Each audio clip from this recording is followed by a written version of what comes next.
पूजनीय माता और बंधुओं, अब एक भजन होगा और भजन के साथ साथ सभी भाई बहन अपने अपने इष्ट को याद करेंगे, ध्यान करेंगे उनका। हमारा रास्ता ध्यान योग, ध्यान योग का है और ध्यान को कैसे अपनी ज़िंदगी में जोड़ते हैं ये जानना बहुत ज़रूरी है। कैसे जुड़ेंगे, कैसे बढ़ेंगे इस रास्ते के अंदर, कैसे अपने जीवन को सफल बनाएंगे, बहुत ज़रूरी है जानना। सबसे बड़ी बात यह है कि हमारा देश जो है आध्यात्मिक देश है और हमारे देश में 99% लोग ऐसे हैं जो परमात्मा को मानते हैं और अपने किसी न किसी ढंग से परमात्मा का पूजा करते हैं। तरीके अलग अलग हैं। 33 करोड़ देवी देवता हैं और हर 20 किलोमीटर पर भाषा बदल जाती है और परमात्मा का स्वरूप बदल जाता है।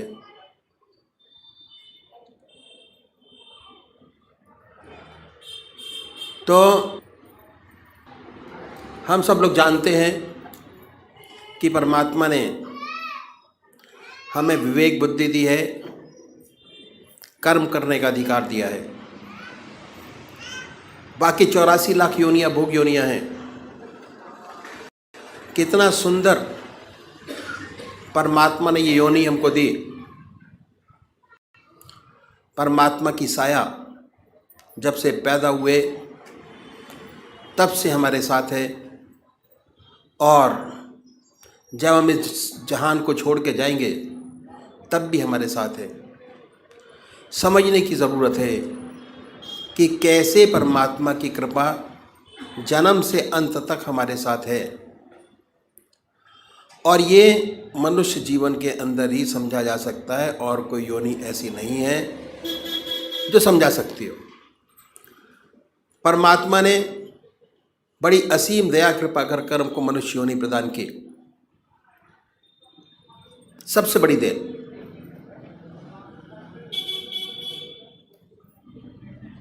और हमारे सामने हमारे कर्म जो हम पहले जन्म में करके आए, कितने जन्मों के सत्कर्म हैं हमारी आत्मा के साथ, वो ये प्रदर्शित करता है कि हमको परमात्मा ने फ्री कर दिया। बिल्कुल सब कुछ किया जा सकता है और जो आज कर रहे हैं उसका फल भोग आगे प्राप्त करेंगे।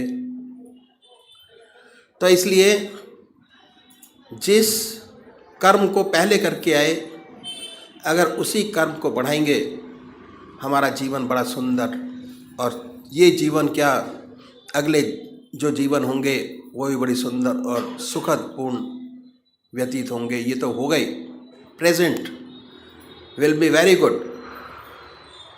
तो सबसे पहले हमको क्या करना है, हम मंदिर जाते हैं, भजन करते हैं, कीर्तन करते हैं, आरती करते हैं।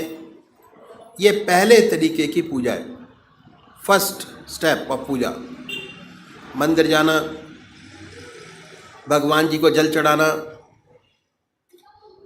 और भगवान जी को नहलाना, उनके कपड़े बनाना, भक्ति भाव, फर्स्ट टाइम पूजा पहली। इसका फ़ायदा बहुत ज़बरदस्त है, पर यह शारीरिक पूजा है। मन अपने काम में लगा रहता है और शरीर मंदिर जाते हुए आते हुए और उस समय भी स्थिर नहीं हो पाता। दूसरा तरीका है ध्यान योग, आनंद योग, सहज योग, मानसिक पूजा, मन से। उसमें शरीर तो इन्वॉल्व होता ही है, साथ साथ मन के अंदर ये धारणा रहती है कि हमारा इष्ट हमारे सामने विद्यमान है, और कंसंट्रेशन हमारा जो पहली पूजा है उससे थोड़ा अधिक बनना शुरू हो जाता है। हमारा रास्ता ध्यान योग का दूसरे नंबर का तरीका है, जिसमें मन और शरीर दोनों साथ साथ इन्वॉल्व होते हैं, और कंसंट्रेशन हमारा बहुत सुंदर और अच्छा बनता चला जाता है अपने इष्ट के चरणों में। तो सबसे पहली बात कि हमको एक इष्ट का चुनाव करना है। सबसे पहला काम जो साधक है, सबसे बड़ा उसका काम एक इष्ट का चुनाव करना, और वो भी जो आपकी आत्मा को सबसे प्यारा और सुंदर लगता है उसको चुने। कोई वे राम को मानते हैं, कोई कृष्ण को मानते हैं, कोई देवी को मानते हैं, कोई हनुमान जी को मानते हैं। जो जिसका इष्ट है, 33 करोड़ देवी देवता में अपने इष्ट को चुन लीजिए, जो आपकी आत्मा को सबसे प्यारा लगता है। 2 बत्ती अगरबत्ती जलाएं, बड़े प्यार से बैठिए सुखासन से। वो भी निश्चित कीजिए कि कौन सा आसन सब आपके मन को सबसे सुखदायी लगता है, जिसमें सबसे ज़्यादा सुख हो, उस आसन पर बैठें। उसके बाद धूप बत्ती अगरबत्ती जलाएं, धूप दीप करें, वातावरण शुद्ध करें, मन प्रसन्न हो। उसके बाद बड़े प्यार से बैठिए। अगर कोई भजन आपको आता है तो गाइए, नहीं आता तो भावना बनाएं। उसके बाद ये महसूस करें कि जो हमारा परमात्मा है, जिसमें परमात्मा की सबसे ऊंची भावना डाली हुई है, जो आपकी आत्मा को सबसे प्यारा लगता है, उसको ये महसूस करें कि वो हमारे सामने विद्यमान है, आपके सामने सह शरीर बैठा हुआ है। अब वो फोटो में नहीं है, मूर्त में नहीं है, सह शरीर हमारे सामने मौजूद है। ख्याल से उस पवित्र मूर्त को अपने सामने बनाएं और ये ख्याल करें, बड़ी बड़ी आंखें हैं, गोल चेहरा है, जटाएं हैं, सर्पों की माला है। आपका इष्ट जो आपकी आंखों के सामने हमेशा आता है, उसको अपने सामने बनाइए, उस पर अपने मन को कंसंट्रेट करिए, उसी को देखिए। ना कोई और शक्ल बने, ना कोई और विचार आपके सामने आए, पर जैसे ही आप ये प्रोसेस शुरू करेंगे, ऐसे ऐसे विचार आपके सामने आएंगे जो आपने जिंदगी में कभी सोचे नहीं होंगे। उन विचारों को हटाएं, फिर अपने इष्ट की याद में लगिए। फिर अपने विचार को हटाएं, अपने इष्ट की याद में लगिए। अगर आज ये ध्यान करते हुए, अपने इष्ट की मूर्त बनाते हुए, दिल की हर धड़कन से अपने इष्ट का नाम लेते हुए अगर 100 विचार 1 मिनट में आते हैं, तो कुछ समय बाद अगर यही प्रैक्टिस आपने जारी रखी, उन विचारों में कमी आएगी, और उसके बाद एक दिन ऐसा आएगा कि आप बैठे होंगे और आपका इष्ट सामने होगा, ना कोई विचार होगा ना ख्याल। उसमें ऐसे तल्लीन होंगे, ऐसे खोए होंगे, कितनी मन को शांति मिलेगी, जितना मन पर भार होगा वो हल्का होगा, और ऐसी ऐसी समस्याएं हल होंगी जो जिंदगी में आपने सोचे नहीं होंगे कि ये भी हल होंगी। बहुत सुंदर समा होगा, बहुत मन खुश होगा, मन खुश, आत्मा खुश, प्रसन्नता ही प्रसन्नता है।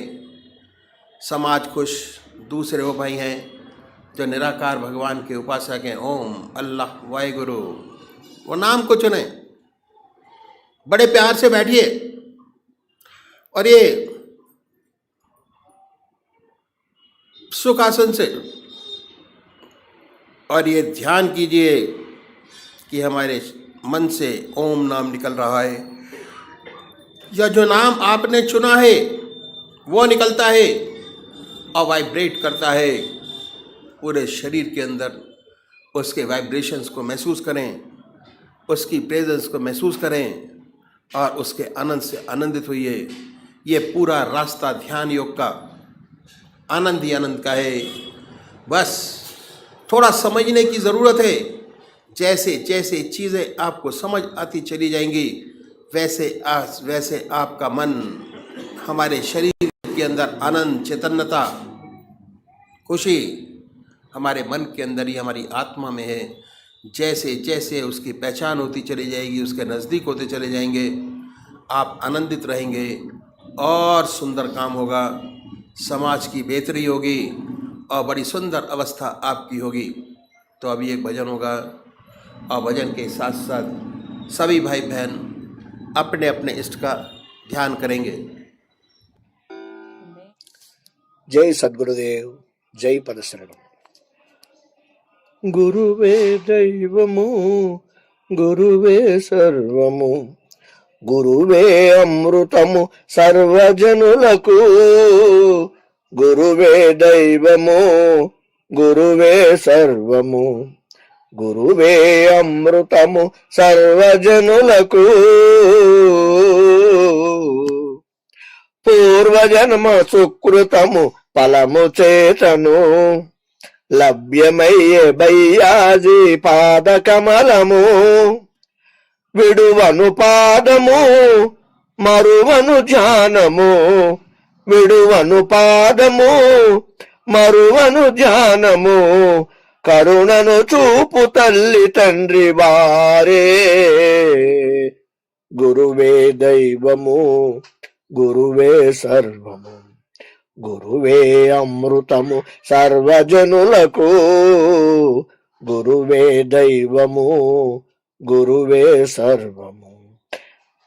విశ్వమంత వ్యాప్తి అయ్యవారి ప్రేమ, ధన్యులైరి చెంత చేరి ఎంతమందో, మార్గము చూపిరి మాయను బాపిరి, మార్గము చూపిరి మాయను బాపిరి, ఆత్మానందమొసగి ఆదరించిరి, గురువే దైవము, గురువే సర్వము, గురువే అమృతము సర్వజనులకు, గురువే దైవము, గురువే సర్వము. రామచంద్ర రఘువరులా దివ్య దీవెన, బ్రిజుమోహను యశుపాల్జీ ప్రేమదారలో, తొలగును తిమిరము కలుగును జ్ఞానము, తొలగును తిమిరము కలుగును జ్ఞానము, సద్గురు సేవ ఫలమే ముక్తి మోక్షము, గురువే దైవము, గురువే సర్వము, గురువే అమృతము సర్వజనులకు, గురువే దైవము, గురువే సర్వము.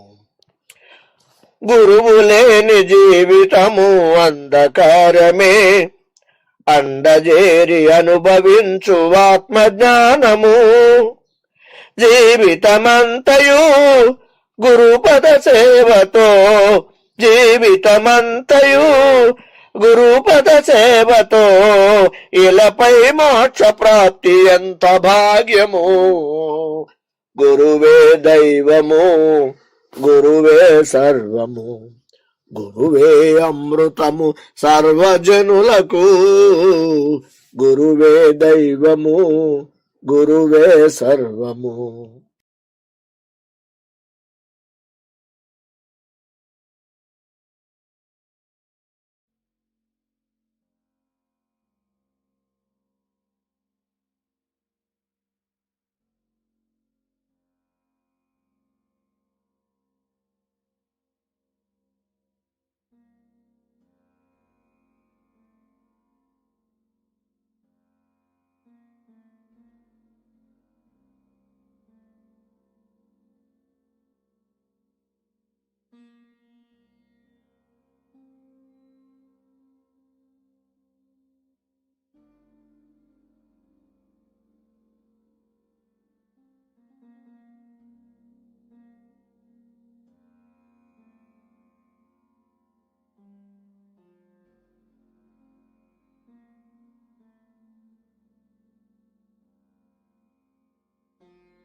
ऐसी शक्तियाँ तैयार करनी है जिनके पास बैठकर दूसरों को फायदा हो, एक नहीं अनेक।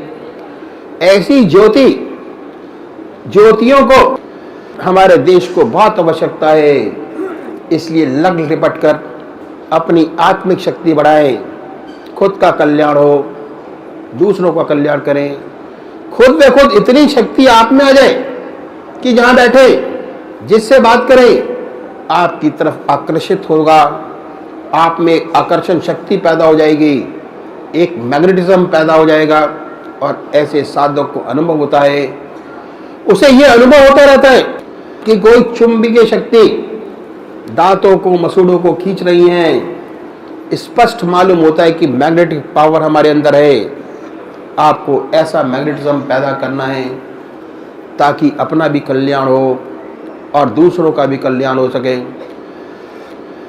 तो हमें ये 3 मंत्र सिद्ध करने, पहले बीज मंत्र के काबिल बनाइए, अपने आप को बनाइए।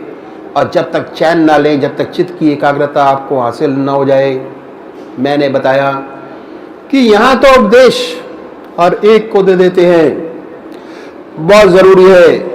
राम नाम से तो लगाना आवश्यक है, राम नाम लगे नहीं तो कैसे होगा। फिर फील्ड बनाना आपका काम है। फील्ड बनाकर जब तक चित्त की एकाग्रता हासिल ना हो जाए तब तक समझिए कि बीज मंत्र नहीं मिला। पता चल जाता है बीज मंत्र कब मिला, कैसे हुआ, छिपा थोड़ी रहता है। पूजा के माध्यम से पता हो जाता है, उपदेश है, दीक्षा है, कई बातें होती हैं, उसे अंदाज़ा हो जाता है कि हमारी स्थिति क्या है। हमें अपनी तरक्की करनी है, बीज मंत्र से उसको कीलक मंत्र बनाना है। ऐसा कील दे प्रभु के नाम का कि हर समय उसकी याद बनी रहे, एक भी क्षण उसकी याद के खाली ना जाए। जो हम काम कर रहे हैं उसमें ईश्वर की याद हो, ज़रा मन हटे फौरन ईश्वर की याद। मान लीजिए कि दिमागी काम कर रहे हैं, जब तक काम कीजिए।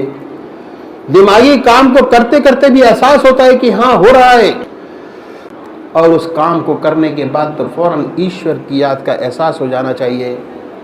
हो सकता है अगर दिमागी काम कर रहे हैं तो ध्यान थोड़ी सी कमी हो, लेकिन याद बराबर बनी रहेगी। जिसका मंत्र कीलक हो जाता है उसे तो याद कभी गायब नहीं होती, चाहे दिमागी काम करे या शारीरिक कैसा भी काम करे, बराबर मन प्रभु के चरणों में लगा रहता है।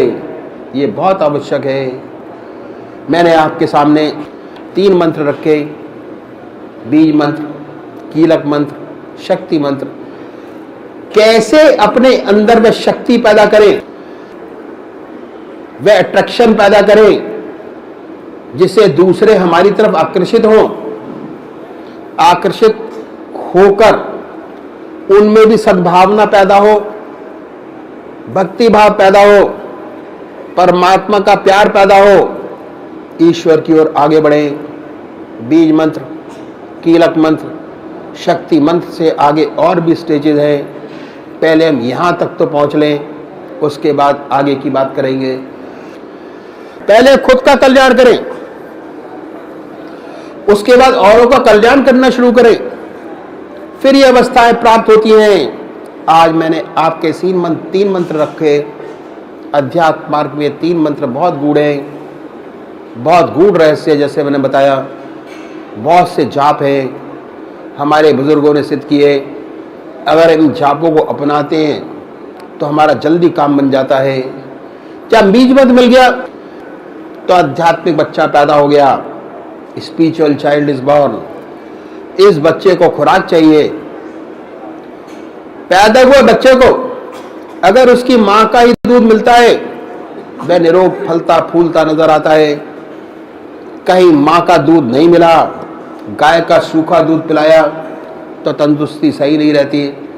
जिस सद्गुरु से आपको बीज मंत्र प्राप्त हुआ, जिस आध्यात्मिक जीवन मिला, उसके दूध से पलोगे तो ज्यादा अच्छा रहेगा।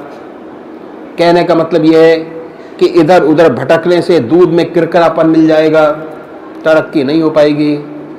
जिससे बीज मंत्र मिला है, उसी के बताए हुए मार्ग पर चलोगे और ठीक अभ्यास करोगे तो आपको विशेष लाभ का अनुभव होगा।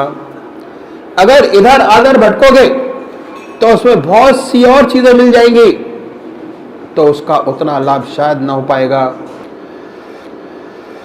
उतनी जल्दी लाभ न होगा जितना ऐसे साधक को होता है जो जन्म देली माँ के दूध का ही सेवन करते हैं। इस सेवक के गुरुदेव कभी कभी कहा करते थे कि सबसे बड़े हैं मूल मत, सबसे भले हैं मूल मत, जिन्हें व्यापे न जगतगत।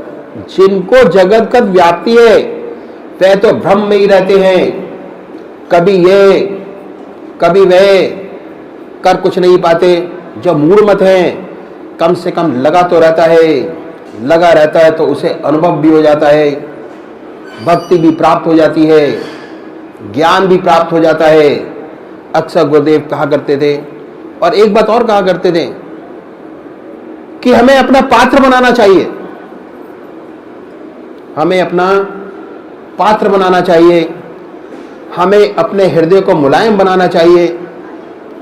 हमारा हृदय मुलायम बने, कठोर न रहे। वे कहते थे कि गुरु बेचारा क्या करे जब हृदय बेहा कठोर। गुरु बेचारा क्या करे जो हृदय बेहा कठोर। नौ लेजे पानी चढ़ा तब भी न डूबी कौर।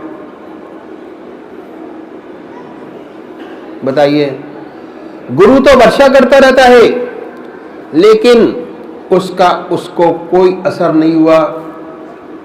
ये सारी बातें उनकी हैं, बहुत सुंदर बातें थी, बड़ी प्यारी प्रैक्टिकल, बड़ी मतलब की बातें करते थे, एकदम प्रैक्टिकल।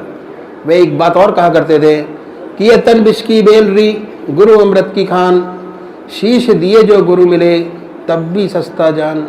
ये अक्सर दोहराया करते थे। जब वह रिपीट करते थे तो उनकी आंखों में आंसू आ जाते।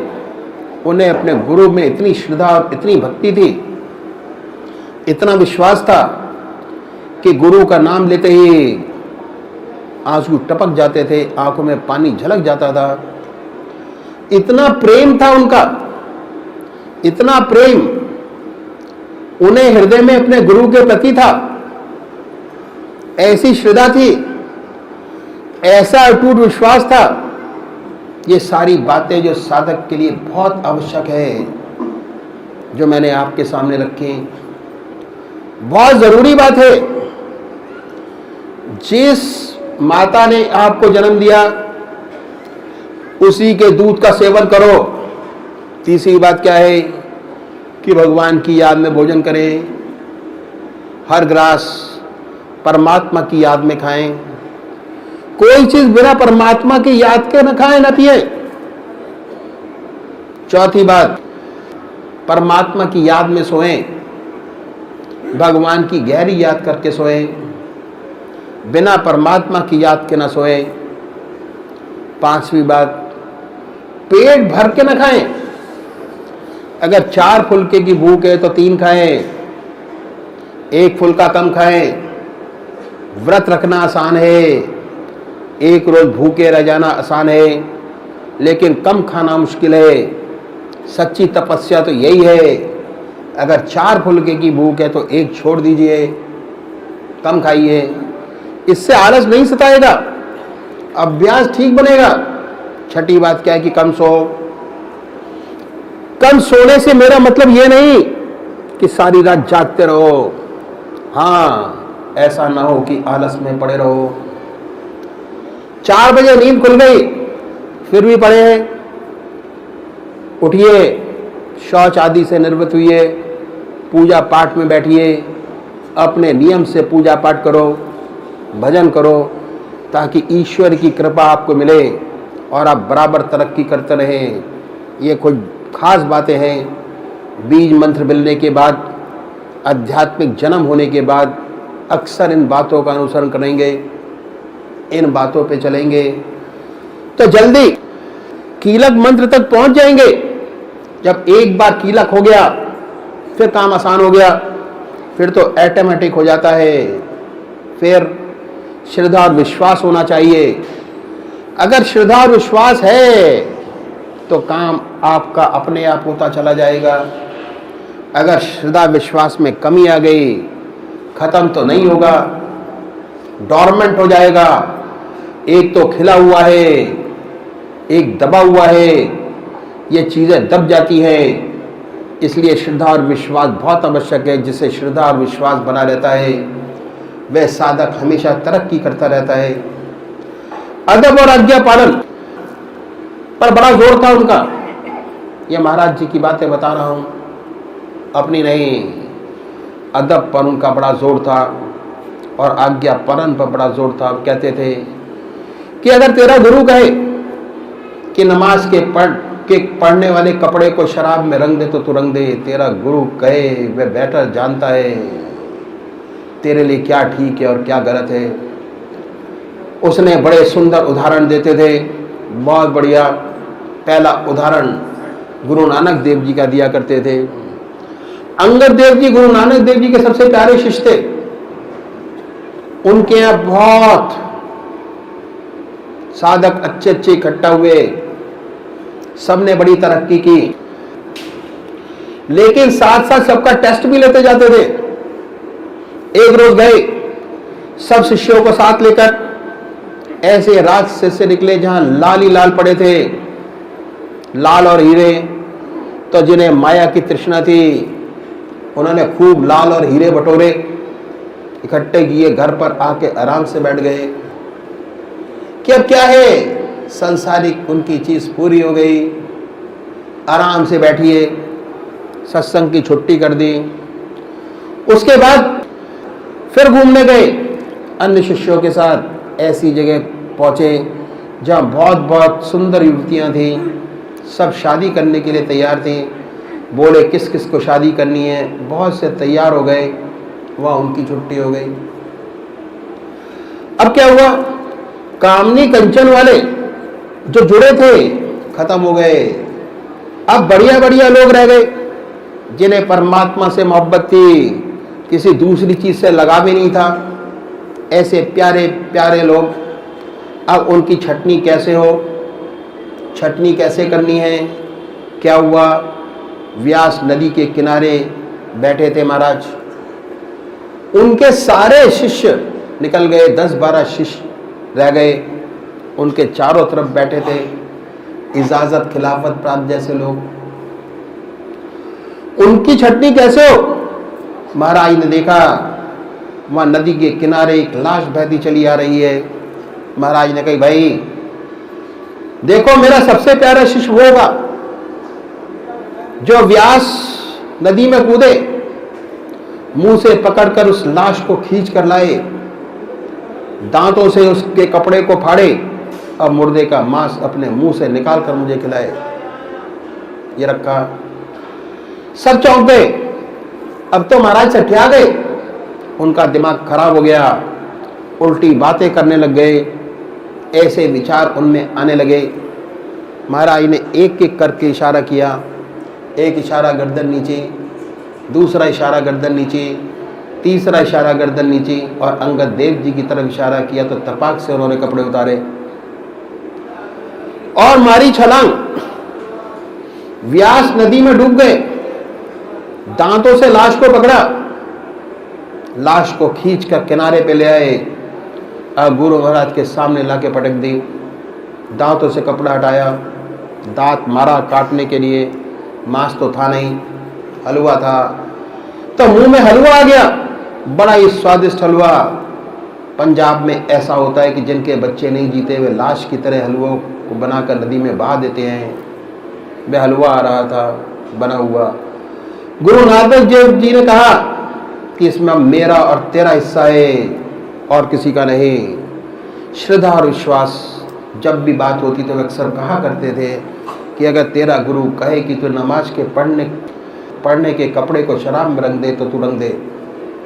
वह बेहतर जानता है कि तेरे लिए क्या ठीक है क्या ठीक नहीं, लेकिन ये स्टेज आखिर की है। मैंने आपको बता दिया कि कुछ लोग जो चुनिंदा हैं उनके लिए है, सबके लिए नहीं। पहले बीज मंत्र, उसके बाद कीलक मंत्र, उसके बाद शक्तिमंत फिर सेवा करो, दूसरे को रोशनी दो, प्रकाश बचाओ, अपने आप को बढ़ाओ, ऊंचा करो। जब ईगो मैं बिल्कुल समाप्त हो जाए तब इस योग होंगे, तब टेस्ट में आने लायक होंगे, उससे पहले आ नहीं सकते। ये बड़ी विशेषताएं थी जो इस सेवक के गुरुदेव बताया करते थे, वो मैंने आपके सामने रखी ताकि आप लोग पूरा पूरा फायदा उठा सके। ये मेरी बातें नहीं, मेरे महाराज जी की बातें हैं। जो गुरुदेव सब इसे सबक देते रहते थे, वह सब आपके सामने रखी सारी बातें, और आपके सामने खोल कर रख दी। ये रास्ता ऐसा है। और एक बात और है, ये रेत के लड्डू हैं। ये रास्ता रेत के लड्डू से भरा हुआ है। जो खाए वो बचता है, ना खाए वो बचता है। ये भव सिंधु हमें पार तो करना ही है। एक दफा रास्ते में आ गया तो चलना होगा ही, रोक नहीं सकते। चाहे राजी से चले, चाहे गैर राजी से। राजी खुशी से चले या तकलीफ उठाकर चले, चलना तो है ही। जो उसमें दाखिल हो गया उसे पार तो करना ही है, उसे परमात्मा से तो मिलना ही है। इस जन्म में मिले, अगले जन्म में मिले, आसानी से मिले, तकलीफ उठाकर मिले, मिलना तो जरूर है। सबसे आवश्यक बात यह है कि हम अपने आप को भगवान को पूर्णतः समर्पण करके चलें, पूर्णतया समर्पण, ताकि जल्दी से जल्दी अपनी असली चीज को प्राप्त कर सके, जिसके लिए मनुष्य जीवन मिला है। और जो हमारे जीवन का लक्ष्य है हम उसे प्राप्त कर सकें, एकाकार हो सकें, उसमें हम लय हो सकें और जीवन के सर्वोच्च लक्ष्य को प्राप्त कर सकें। ये हमारा आदर्श है। और हमें पूरी कोशिश करनी चाहिए कि अपने आदर्श तक पहुंचे, जिसके लिए हम यहाँ आए हैं। परमात्मा तू ही है, तेरी इच्छा पूर्ण।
जय सद्गुरुदेव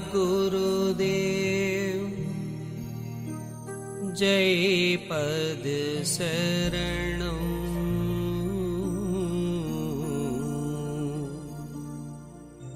श्री स्वरूप चरणं शरणं जय सद्गुरुदेव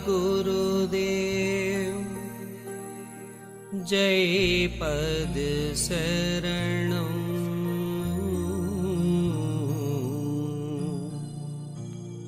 श्री स्वरूप चरणं शरणं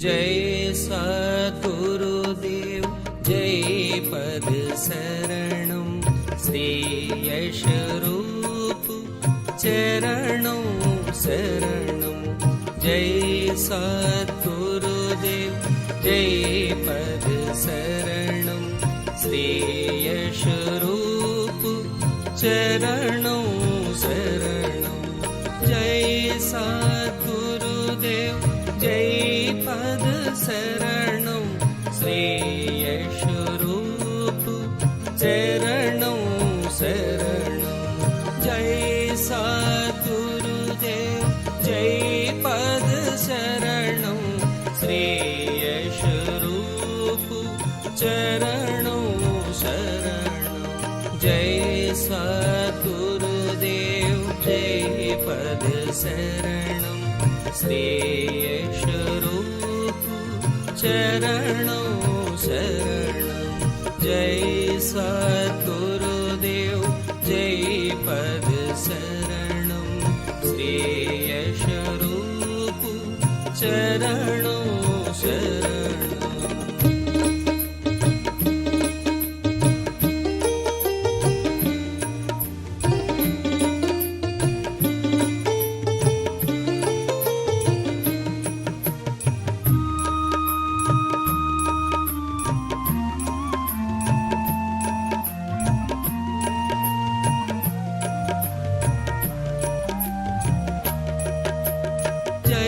सद्गुरुदेव जय पद शरणं श्री स्वरूप चरणं शरणं जय सद्गुरुदेव जय पद शरणं श्री स्वरूप चरणं शरणं जय सद्गुरुदेव जय पद शरणं श्री स्वरूप चरणं शरणं जय सद्गुरुदेव जय पद शरणं श्री स्वरूप चरणं शरणं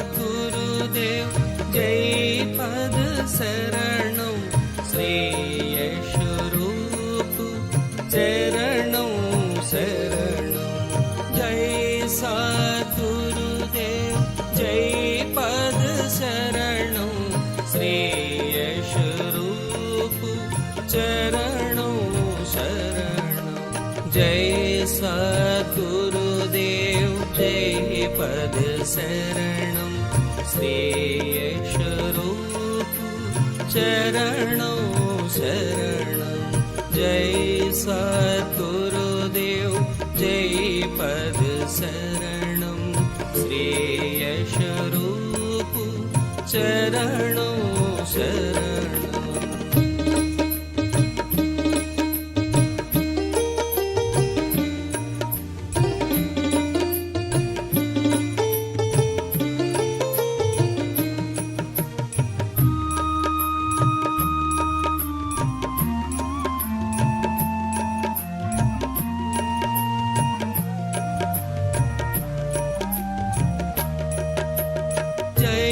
सद्गुरुदेव जय पद शरणं श्री यशरूप चरणं शरणं जय सद्गुरुदेव जय पद शरणं श्री यशरूप चरणं शरणं जय सद्गुरुदेव जय पद शरणं श्री यशरूप चरणं शरणं जय सद्गुरुदेव जय पद शरणं श्री यशरूप चरणं शरणं